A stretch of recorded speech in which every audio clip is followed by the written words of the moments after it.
नमस्कार मित्रांनो, हे आहे उपकारिका अभियंता महाराष्ट्र राज्य विद्युत वितरण कंपनी पाटोदा या कार्यालयामध्ये एक 8 दिवस कर्मचारी 12 1 वाजले तरी येत नाहीत. असेच त्यामुळे ग्राहक संतप्त झालेले आहेत. त्यांच्याकडून प्रतिक्रिया ऐकून घेऊया. नमस्कार, तुम्ही कुठून आला आहात? त्या काय काम आहे आपलं? अर्ज देण्यासाठी आलो होतो.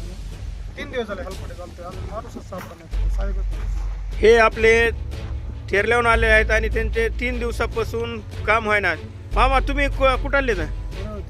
रोतवाडीचे. तुमचं काय काम होतं? लाईट बिलाचं काम आहे. तुम्हाला भेटतात का नाहीत अधिकारी? लाईट नाही, 2-3 दिवस झाले. चक्र मारले तर काय आता 30 चक्र आहे. फाटीवर 3 चक्र मारले, इथं 3 चक्र मारले. 3 दिवसापासून चक्रा मारतात तुम्ही, पण आज इथे कोणी तुम्हाला मिळत नाही. अजून आपल्याला आधी याच्याबरोबर सखोल माहिती सांगतील. हे बी ग्राहक अचानक आलेले आहेत, हे सांगतील. पत्रकार साहेब, MSEBचा एवढा मोठा स्टाफ आहे इथं. 4 दिवस हे बाबा चक्रा मारतात, माणूस नाही इथं. आणि दुसरी गोष्ट की ह्यांना जिथं पैसे आहेत तिथं फक्त जायला लागतं. पाटोद्यातला मेंटेनन्सचा विषय असेल, 10 15 लाखाची बिलं ह्यांनी खोटे काढलेत.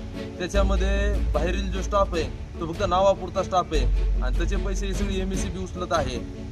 4 दिवस DP पाटोदा शहरातली बसत नाही. काय कारण आहे? कारण काय नेमकं कशामुळे बसत नाही? तुम्ही या MSEBच्या मार्फत हा जो तुम्ही न्यूज चालवतायत हा बीडच्या EC साहेबापर्यंत जाऊ द्या. माणूस दाखवा, तुम्ही इथं माणूस आहे का? लाईव्ह चालू आहे तुमचं, दाखवा तुम्ही एकदा माणूस आहे का तिथं. एकही जे कार्यालयीन प्रमुख अधिकारी आता दुपारचे, तुम्हाला वेळही दाखवा, पण दुपारचे